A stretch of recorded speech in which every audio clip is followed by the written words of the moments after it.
आज के दौर का भारत अगर अपने चारों तरफ एक सुरक्षा कवच तैयार कर सका है तो इसमें अजीत डोभाल का दिमाग है, उनका अनुभव। अंग्रेजों ने भारत के खिलाफ कोई लड़ाई ऐसी नहीं जीती जिसमें कि अंग्रेजों की फौज में भारतीय सिपाही नहीं थे। एक फिल्म आई है जिसने थोड़ा सा ये बता दिया है अजीत डोभाल सोचते क्या हैं, अजीत डोभाल के तरीका क्या है। धुरंधर में अजय सान्याल का किरदार जो तय करता है पाकिस्तान का मुस्तकबिल। वहाँ बहुत बरखा दत्त जैसे लोग भी मौजूद हैं, बहुत अच्छे बात करने वाले भी मौजूद। अभी देखिए कांग्रेस में जो गुफ्तगू हुई है, कांग्रेस ने की है, बीजेपी से कहा है कि भाई आप पाकिस्तान पर इल्जाम मत दो, आप अपने घर को देखो। एक प्रधानमंत्री थे जो कहते थे हमको सेना की जरूरत नहीं है, सेना रख के क्या करेंगे।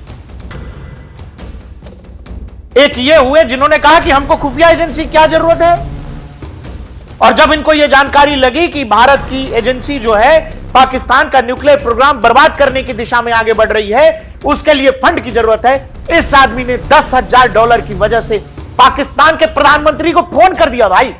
और भारत के जितने भी एजेंट्स थे, जितने भी असेट्स थे, पाकिस्तान की आईएसआई ने चुन चुन कर एक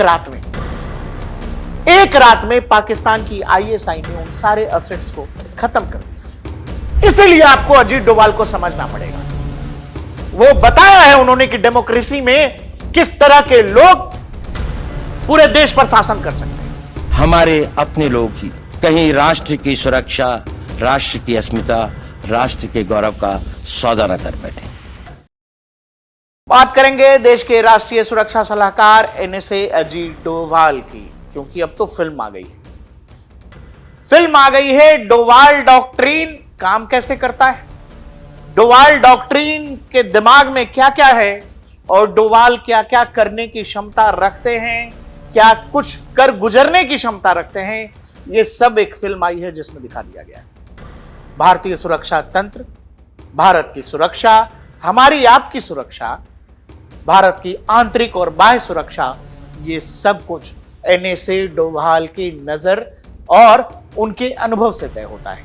आज के दौर का भारत अगर अपने चारों तरफ एक सुरक्षा कवच तैयार कर सका है तो इसमें अजीत डोभाल का दिमाग है, उनका अनुभव। एक फिल्म आई है जिसने थोड़ा सा ये बता दिया है, शायद इसमें भारत सरकार की रजामंदी होगी, इसमें अजीत डोभाल साहब की रजामंदी होगी। और मेरा यह पर्सनल मानना है कि जिस तरह की फिल्म आदित्य धर ने जिस डिटेलिंग के साथ बनाई है, धुरंधर की मैं बात कर रहा हूं, वो बगैर अजीत डोभाल के संभव नहीं हो सकता है। यानी संभव है कि अजीत डोभाल के लेवल पर अपनी सहमति दी गई होगी, संभव यह भी है कि कुछ उस तरह की जानकारी जिसको पब्लिक डोमेन में लाया जा सकता है, एनएसए साहब ने ओके किया होगा। अब अजीत डोभाल सोचते क्या हैं, अजीत डोभाल के तरीका क्या है, देश के राष्ट्रीय सुरक्षा सलाहकार कैसे आदमी हैं। डर तो हर एक आदमी को लगता है, इसकी टाइमिंग है। कुछ को घटना से पहले लगता है, कुछ को घटना के वक्त लगता है, कुछ को घटना के बाद लगता है। मैं थर्ड कैटेगरी वाला आदमी हूँ। मुझे जब घटना से पहले मेरा दिमाग शायद उस बात पर नहीं होता है कि इसमें मेरे लिए डेंजर कितना है, जब हो रही होती है तो उसके बाद सारा माइंड ऑक्युपाइड होता है, फोकस्ड होता है, आप कर क्या रहे। धुरंधर में अजय सान्याल का किरदार जो तय करता है पाकिस्तान का मुस्तकबिल। और अगर आप पिछले 10-12 सालों को याद करें, 2014 के बाद की एक यात्रा याद करें, तो पाकिस्तान के हाथ में कटोरा, भारत में घटते आतंक के हमले, भारत का सर्जिकल स्ट्राइक, इसके अलावा एयर स्ट्राइक, इसके अलावा ऑपरेशन सिंदूर, जब सब आप ये देखते हैं और डोभाल के नजरिए को देखते हैं तो आपको ये समझ आता है इस सब के पीछे डोभाल का दिमाग है। Pakistan's vulnerability is many times higher than of India. Once they know that India has shifted its gear from the defensive mode to defensive offense, they will find that it is unaffordable for them. You can do one Mumbai, you may lose Balochistan. जी हां, ये अजीत डोभाल का offensive defence है जिसमें वो दुश्मन को उसके घर में जाकर एलिमिनेट करने की बात कर रहे हैं। अजीत डोभाल भारतीय सुरक्षा तंत्र का, भारतीय एजेंसियों का वो नाम जो नाम पाकिस्तान अजीत डोभाल के रूप में नहीं, अजीत डेविल के रूप में याद करता है। अजीत डोभाल जो पाकिस्तान में 7 साल तक फील्ड एजेंट बनकर रहे। अजीत डोभाल की उम्र 81 साल की है, लेकिन आज के दौर में भी वो फील्ड पर काम करना चाहते हैं।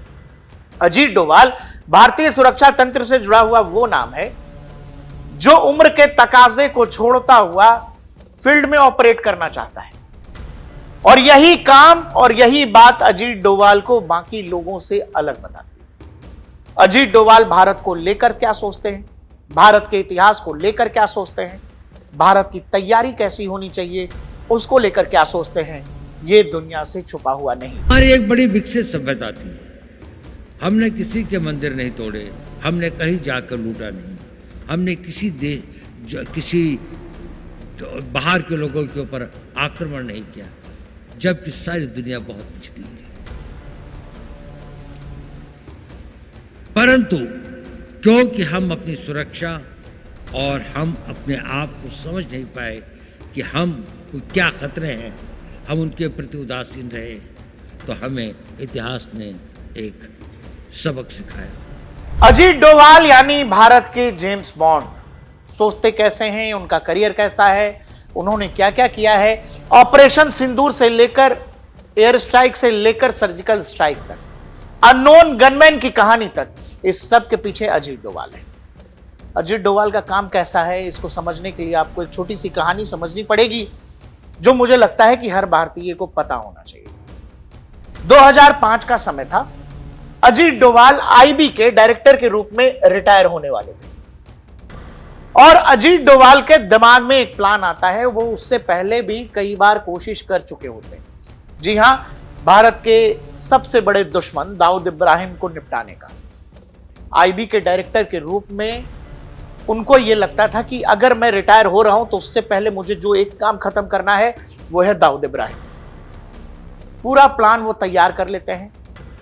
वो छोटा राजन के 2 शूटर्स को पूरा प्लान ब्रीफ कर रहे होते हैं मुंबई के एक होटल में।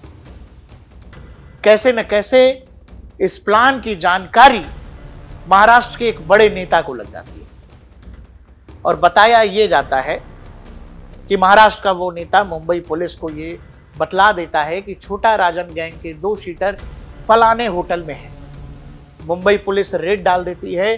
डोभाल बहुत कुछ समझाने की कोशिश करते हैं, बताने की कोशिश करते हैं मुंबई पुलिस को कि इसमें मुंबई पुलिस का कोई काम नहीं है, ये आपके कार्यक्षेत्र से बाहर की बात है, आप अभी इसको मत करिए।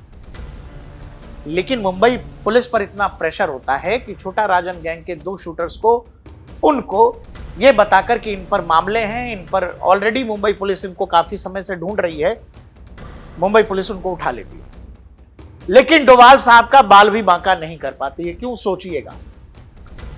और इस तरह से डोभाल का ये प्लान जो है फेल हो जाता। नहीं तो प्लान ये था, दाऊद की बेटी की शादी थी, प्रॉपर इंटेल अजीत डोभाल साहब के पास था।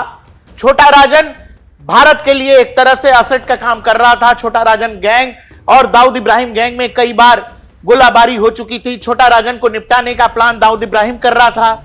इसी बीच छोटा राजन को यह टिप मिलती है कि दाऊद किस तरह की मूवमेंट और कहानी के साथ दुबई पहुंचने वाला है, यह जानकारी भारतीय एजेंसियों को लगती है।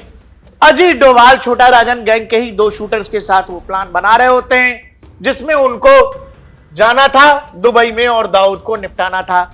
लेकिन एक बड़े नेता ने, यूं कहें कि देश के ही नेता ने गद्दारी कर दी और यह प्लान फेल हो गया। दाऊद इब्राहिम को धुरंधर में जिस हालत में दिखाया गया है वो ये बतलाता है, मैंने जैसा कि आपसे कहा कि अगर ये फिल्म बनी है और जिस रूप में बनी है, जिस डिटेल के साथ बनी है, सबके नाम बदले हुए हैं, लेकिन दाऊद इब्राहिम का नाम अगर नहीं बदला है, उसका पता अगर मुंबई बताया गया है, तो आप ये समझिए जो इशारा भारत ने दिया है, जो फिल्म ने दिखाया है, वो एक तरह की बात यह है कि भारतीय एजेंसियों की नजरों में दाऊद इब्राहिम हमेशा से था।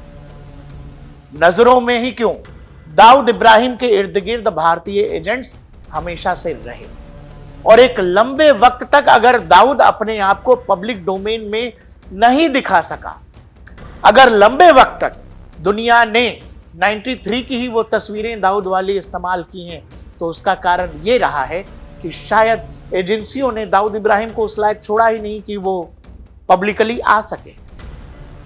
क्या दाऊद इब्राहिम को, जैसा कि फिल्म में दिखाया गया, दाऊद इब्राहिम को भारतीय एजेंसियों ने बहुत पहले ही अपंग कर दिया या बीमार कर दिया, जिस वजह से वो पब्लिकली कभी आ ही नहीं सका। हमने बहुत बड़े बड़े गैंगस्टर्स, डॉन, आतंकियों की कहानी सुनी है। इवन दुनिया जिस समय लादेन के पीछे पड़ी थी, लोगों को लादेन इंटरव्यू दे रहा था, लेकिन आप 93 के बाद से जब बात करते हैं दाऊद इब्राहिम की, आपको दाऊद की तस्वीर नहीं मिलती है। इसका एक बड़ा कारण यह हो सकता है, जो फिल्म में बताया गया है, कि भारतीय एजेंसियों ने, ऐसा जरूर था कि शायद दाऊद को निपटाया नहीं, लेकिन वो हमेशा दाऊद के करीब रहे। और जैसा कि जमाली साहब फिल्म में डायलॉग देते हैं कि मारने से ज्यादा मजा तड़पाने में है, तो क्या दाऊद इब्राहिम का वो जो ड्रीम प्रोजेक्ट था निपटाने का, उससे पहले ऑलरेडी दाऊद को बीमार कर चुकी थी भारतीय एजेंसियां। और ये सब अजीत डोभाल के आंखों के सामने कह लीजिए या उनके निर्दोषों पर हो रहा था। अजीत डोभाल 2005 में ही, जैसा कि मैंने आपसे कहा, कि इंटेलिजेंस ब्यूरो के डायरेक्टर के रूप में रिटायर हो जाते हैं। अजीत डोभाल भारतीय सुरक्षा तंत्र का वो हिस्सा है जिसमें वो डिफेंसिव ऑफेंस की बात करते हैं। जैसा कि आपने सुना, वो दुश्मन को उसके घर में ही खत्म करने की कोशिश करते हैं। वो कह रहे हैं कि सामने वाला अगर आपको 100 पत्थर मारेगा, आप डिफेंसिव मुद्रा में रहोगे, तो 100 में हो सकता है एक आध आपको लगा और उसका आपको नुकसान हो जाएगा। वो कह रहे हैं डिफेंसिव मोड का नुकसान यह है कि दुश्मन जब चाहेगा आप पर हमला करेगा, जब चाहेगा हमला रोक देगा, जब चाहेगा आपसे बातचीत करेगा। जबकि डिफेंसिव ऑफेंस में यह है कि आप अपने होने वाले खतरे को, आने वाले खतरे को पहले ही डिफ्यूज कर देते हो, खत्म कर देते हो। और अब जो आप देख रहे हैं भारत का तरीका, तौर तरीका, जिसमें जिस समय मैं ये वीडियो कर रहा हूं उसी समय, जिस समय हम आप धुरंधर की चर्चा कर रहे हैं उसी समय, मुर्दके में लश्कर के एक बड़े कमांडर को अननोन यानी अज्ञात लोग आते हैं और निपटा के चले जाते हैं। जिस समय एक देश का धड़ा जो है प्रोपेगेंडा है कर रहा है, तब भारत ने पिछले कुछ सालों में जो कुछ पाकिस्तान के साथ किया है उसी का तो जिक्र है ना फिल्म में। क्या है? 2016 में सर्जिकल स्ट्राइक, 2019 में एयर स्ट्राइक, म्यांमार ऑपरेशन जिसमें सीमा पार जाकर उग्रवादियों के ठिकाने को भारतीय सेना तबाह करती है। डोकलाम के विवाद में चीन के साथ गतिरोध को कूटनीतिक तरीके से सुलझाने में भी अजीत डोभाल साहब का हाथ मेजरली रहा है। अजीत डोभाल साहब, अब जो दाऊद वाला किस्सा है जिसमें बताया गया कि भाई पूरी तैयारी थी दाऊद को निपटाने की, लेकिन ऐन मौके पर किसी ने गद्दारी कर दी। अजीत डोभाल साहब ने एक बार कहा था, वो कोट आप समझ लीजिए, democracy has created its own problems, it lead to partisan politics. मतलब if there are 100 people and I have 25 supporters, I can still come to power by dividing the rest into smaller groups. Ajit Doval कह रहे हैं कि democracy में एक बड़ी दिक्कत है। बड़ी दिक्कत यह है कि अगर 100 लोग हैं और उनमें से मेरे पास केवल 25 हैं, उस 25 के बावजूद भी मैं सत्ता में आ सकता हूं, क्योंकि उसके बाद जो ग्रुप्स हैं उनको मैं छोटे छोटे ग्रुप्स में तोड़ने की ताकत रखता हूं। डेमोक्रेसी में यह किया जा सकता है। इसीलिए अजीत डोभाल ये कह रहे हैं कि जी ये तो गड़बड़ है मामला। अजीत डोभाल 2005 में जो नहीं कर सके, जो करते करते रह गए, और उसके बाद जब वो आईबी के डायरेक्टर से रिटायर हुए, 2005 से 2013 तक उन्होंने विवेकानंद फाउंडेशन के तहत राष्ट्र के निर्माण, राष्ट्र के तौर तरीके, जन जागरण का काम किया। जो कुछ उन्होंने एजेंसीज में सीखा अपने अनुभव से, वो इस देश को देने की कोशिश करते रहे। 2014 में जब नरेंद्र मोदी देश के प्रधानमंत्री के तौर पर दिल्ली आते हैं, उन्होंने अजीत डोभाल को रिटायरमेंट छुड़वाकर कहा कि भाई साहब आप राष्ट्रीय सुरक्षा सलाहकार की जिम्मेदारी संभालिए। और अजीत डोभाल को पहली बार ऐसा नेता, ऐसी सरकार मिलती है जिसने कहा, डोभाल साहब आपके जो भी आइडियाज हैं, आपका जो भी तरीका है, आपके दुनिया भर में जितने भी एसेट्स हैं, आप जो भी करना चाहते हैं, हमारी तरफ से आपको फ्री हैंड है, फ्री हैंड है। करिए, जो करना है करिए। पाकिस्तान घुटनों पर होना चाहिए और उसी का हिसाब किताब है जो आप देखते हैं, सर्जिकल स्ट्राइक, एयर स्ट्राइक या फिर म्यांमार ऑपरेशन। ऐसे कितने ऑपरेशन, धारा 370 के बाद जितने एक्टिव आपको अजीत डोभाल दिखाई दिए, नोटबंदी के बाद जितने एक्टिव आपको अजीत डोभाल ऑन ग्राउंड दिखे, इस उम्र में वो व्यक्ति एनएसए हो करके धारा 370 जैसे सिचुएशन में, जब कश्मीर में एक तरह का सिचुएशन बेहद वोलाटाइल था, वो व्यक्ति ऑन ग्राउंड चला जाता है। ये एक बड़ी बात है। अजीत डोभाल जहां भारत की सुरक्षा की बात होती है, वहां वो खुद की सुरक्षा की बात भी नहीं करते। जैसा कि आपने सुना, वो कह रहे हैं कि मैं तीसरे तरह का आदमी, जो करने के बाद सोचता है कि अब क्या होगा, वो पहले करते हैं। इसीलिए आपको यह समझना पड़ेगा कि आज के दौर में हमारी सुरक्षा के लिहाज से, देश की सुरक्षा के लिहाज से अजीत डोभाल कितना क्रिटिकल नाम हो जाता है। और पाकिस्तान इनसे इसलिए भी डरता है क्योंकि ये व्यक्ति 7 साल तक पाकिस्तान में फील्ड ऑपरेशंस को अंजाम देता है, ग्राउंड पर काम करके आते हैं। और इसीलिए अजीत डोभाल को पाकिस्तान अजीत डेविल के नाम से जानता है। अब जब तरह तरह की चीजें आपने ऑपरेशन सिंदूर से लेकर के धुरंधर में देखी हैं, तो लोग इस बात की चर्चा कर रहे हैं कि अजीत डोभाल कैसे आदमी, अजीत डोभाल का माइंडसेट क्या है, अजीत डोभाल सोचते क्या है, अजीत डोभाल का तौर तरीका क्या है। इस सब के लिए मुझे यह लगता है कि अजीत डोभाल की कुछ फेमस कोट्स आपको सुनने चाहिए। भारत विदेशों से इतना नहीं हारा।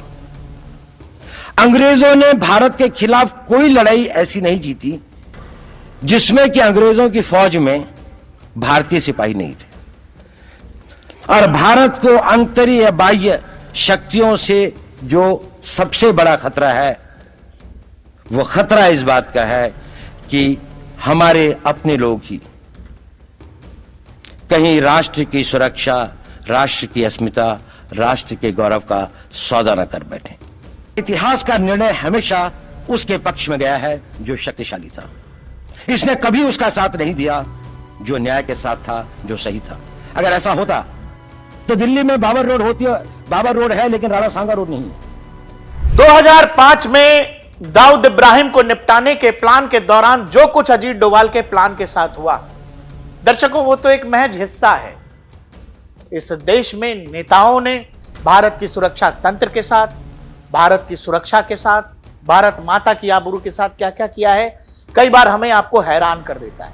हमारे आपके सामने की घटना है 26/11, हमारे आपके सामने की घटना है 93 का बॉम्ब ब्लास्ट, हमारे आपके सामने की घटना है मुंबई ट्रेन ब्लास्ट, हमारे आपके सामने की घटना है दिल्ली से लेकर बनारस, लखनऊ, कानपुर, बेंगलोर, इन सभी जगहों पर जो कुछ हो रहा था। और हर बार हमें यही लगा कि क्या हम इतने लाचार हैं, क्योंकि हम तो ये पढ़ते थे कि दुनिया की सबसे बड़ी सेनाओं में से एक सेना हमारे पास भी है।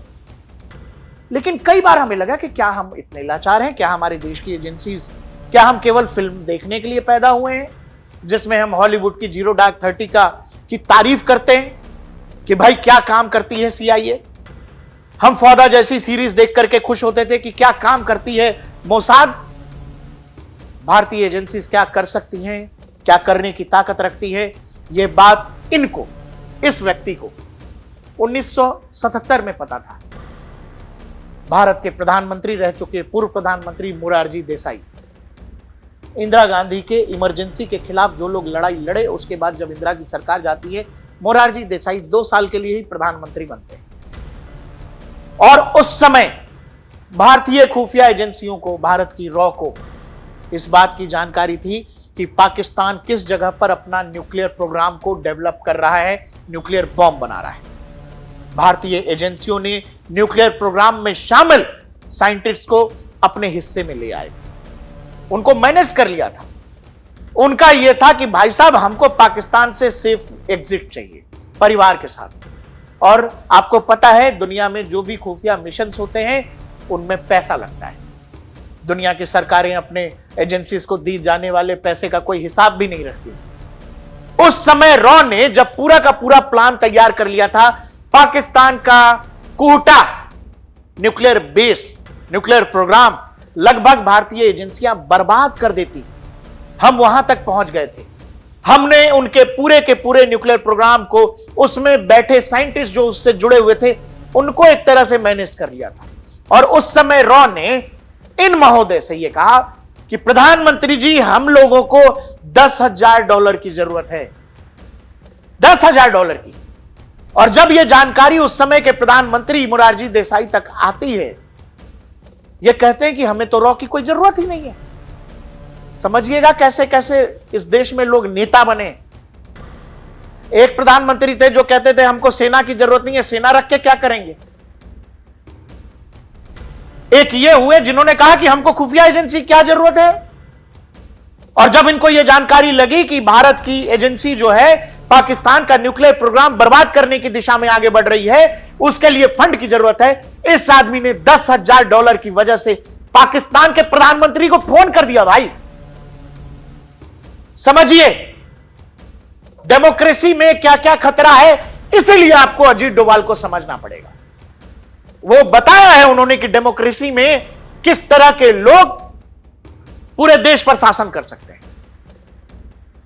इस व्यक्ति ने पाकिस्तान के प्राइम मिनिस्टर को फोन किया, बताया कि भाई साहब क्या कर रहे हैं आप लोग, आपका पूरा का पूरा न्यूक्लियर प्रोग्राम जो है मैनेज हो गया है, साबोटेज हो गया है, भारत की एजेंसियां उसको बर्बाद कर देंगी, तबाह कर देंगी। और भारत के जितने भी एजेंट्स थे, जितने भी असेट्स थे, पाकिस्तान की आईएसआई ने चुन चुन कर एक रात में पाकिस्तान की आईएसआई ने उन सारे असेट्स को खत्म कर दिया। भारत का वो मिशन फेल हो गया। आज अगर ईरान और इजराइल लड़ रहे हैं, क्या है लड़ाई इजराइल की? यह लड़ाई है कि हम ईरान को न्यूक्लियर पावर नहीं होने देंगे। अगर आज हमारे बगल में पाकिस्तान न्यूक्लियर पावर बना बैठा है तो इन जैसे लोगों की वजह से। ऐसे प्रधानमंत्री रहे हैं कि इतने माशाअल्लाह, इतनी दूरदर्शिता है इनकी राजनीति में, जिनको कभी लगता है किसी प्रधानमंत्री को देश में सेना ही नहीं होना चाहिए, आर्मी ही नहीं होनी चाहिए, सीमा पर जो है किसी तरह का बंधन नहीं होना चाहिए, और रॉ और खुफिया एजेंसी होनी ही नहीं चाहिए। अब बताओ, आपके अपने लोगों की, अपने एजेंट्स की जानकारी आप दे देते हो। एक इस देश में उपराष्ट्रपति हुए जिन्होंने ईरान में भारतीय एसेट्स की जानकारी दे दी। ऐसे ऐसे लोग हैं, खुली रिपोर्ट्स हैं, सबको पता है।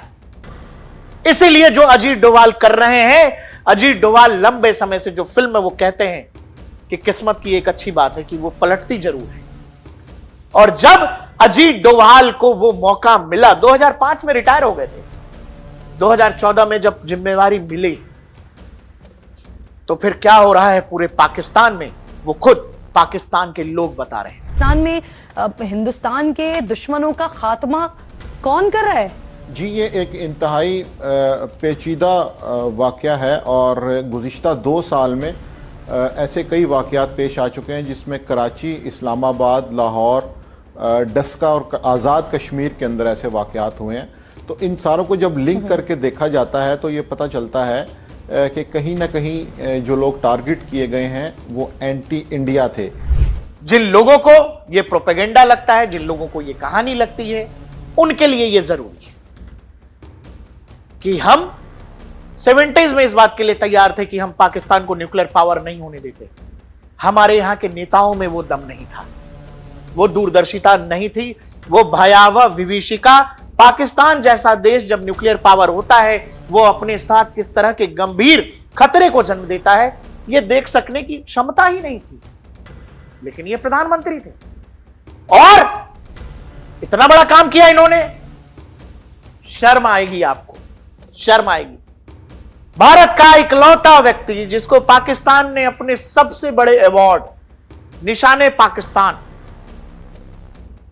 पाकिस्तान से नवाजा, मोरारजी देसाई को 1990 में पाकिस्तान ने अपना सबसे बड़ा अवार्ड दिया। बोला कि कूटनीति में उसके बाद फॉरेन अफेयर्स में इस आदमी का जवाब नहीं है। भारत पाकिस्तान की मतलब संबंधों में जो प्रगाढ़ता आई है मोरारजी जी की वजह से, उसके लिए यह देश इनको निशाने पाकिस्तान से नवाजता है। समझिएगा भाई, आपने अपने तमाम एजेंट्स के एड्रेस दे दिए, पते दे दिए, नाम दे दिए, आईएसआई ने एक रात में निपटा दिया। उसके बाद आती है डोवाल डॉक्ट्रिन 2014 से, जो अब हमारे आपके सामने है, जिसमें पाकिस्तान में चुन चुन के महीने साल दर पिछले 4-5 साल से हम ये देख रहे हैं, कभी कोई निपट जा रहा है, कभी कोई निपट जा रहा है, कभी जहूर मिस्त्री जो IC 814 में था उसको निपटा दे रहे हैं। क्यों निपटाया जहूर मिस्त्री को? फिल्म जिनको प्रोपेगेंडा लगता है उसको प्रोपेगेंडा मानते हुए आपको डोभाल साहब को सुनना चाहिए। इस बात का पर्सनल तौर से यह मलाल था कि जब ये हाईजैकर्स वहीं पर थे तो मैं हवाई जहाज के अंदर स्वयं गया था। मैंने सारे के सारे पैसेंजर्स को एड्रेस किया था। मैंने उनसे कहा कि बोलिए भारत माता की जय या जय हिंद, तो उन्होंने रिस्पॉन्ड नहीं किया। मुझे इस बात का जरूर मलाल था। इसीलिए जब आज के दौर का भारत आप देखते हैं, वो सुदृढ़ दिखता है, चारों तरफ से सुरक्षित दिखता है, एक ऐसा लगता है कि लोहे की दीवार है जिसको अजीत डोभाल की डॉक्ट्रिन ने भारत को सुरक्षा करने के लिए चारों तरफ से घेर लिया है। दुनिया भर में जितने अजीत डोभाल के एसेट्स थे, कॉन्टैक्ट था, वो सब जब NSC की जिम्मेवारी मिली, अजीत डोभाल ने उन सबको एक्टिव कर लिया। रक्षा के जानकार यही मानते हैं, और यही कारण है कि आपको कनाडा से लेकर US, यूरोप, मिडिल ईस्ट और पाकिस्तान तक, बलूचिस्तान तक, अफगानिस्तान तक तरह तरह के ऑपरेशंस होते दिखते हैं, जिसमें आपको पाकिस्तान परेशान दिखता है बलूचिस्तान के मोर्चे पर, ईरान के मोर्चे पर, खैबर के मोर्चे पर, POK के मोर्चे पर, कि पाकिस्तान के पास आज इतना समय ही नहीं है कि वो भारत पर दिमाग लगाए। और इसलिए जब आपको एक फिल्म में एक कथित डॉन जिसको बताया गया लार्जर देन लाइफ, जिसको बॉलीवुड लंबे समय तक दिखाया गया, उसको, यह मेरा मानना है कि मौजूदा सरकार या NSC की रजामंदी के बाद सही जानकारी दे दी गई, पास कर दी गई आदित्य धर को। उसके बाद यह बता दिया गया कि बता दो जो डॉन था कभी, उसको आज की सरकार अजीत डोभाल से कितना डर लगता है। दर्शकों, देखते रहिए DNP इंडिया, हर खबर भरोसे के साथ।